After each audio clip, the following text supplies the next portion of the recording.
আপনি যদি একজন কর্মরতা মেয়েকে বিয়ে করেন, আর্থিক স্বাচ্ছল্য থাকবে, কিন্তু আপনাকে মেনে নিতে হবে যে সে আপনার বাড়িতে পুরো সময় দিতে পারবে না। যদি আপনার বউ গৃহবধূ হন, তিনি আপনার বাড়ি ভালোভাবে সামলাতে হয়তো পারবেন, কিন্তু এটা আপনাকে মেনে নিতে হবে যে তিনি অর্থ উপার্জন করতে পারবেন না। তার যাবতীয় যা দরকার আপনাকে পূরণ করতে হবে, সে আপনার ওপরই নির্ভরশীল।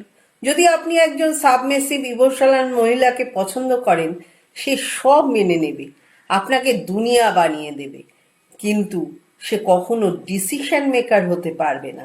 তিনি সেন্সিটিভ হবেন, ওকে হাতের তালুর মধ্যে আপনাকে রাখতে হবে।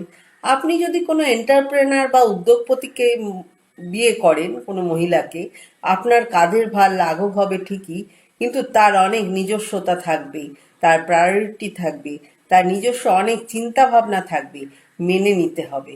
কোনো মহান মহিলাকে পছন্দ করে আপনি তো গর্বিত হবেন, কিন্তু এটা তো মানবেন যে সে সব সময় আপনার জন্য অ্যাভেলেবল হবে না। স্ট্রিক্ট হবে, ঠিক ভুল বিচার করবে প্রতি মুহূর্তে। হ্যাঁ, যে মহিলাকেই বাছুন, কেউই সমস্ত কিছু আপনাকে দিতে পারবে না। তাই যাকে পেয়েছেন তাকে নিয়ে সুখে থাকুন, ভালো থাকুন।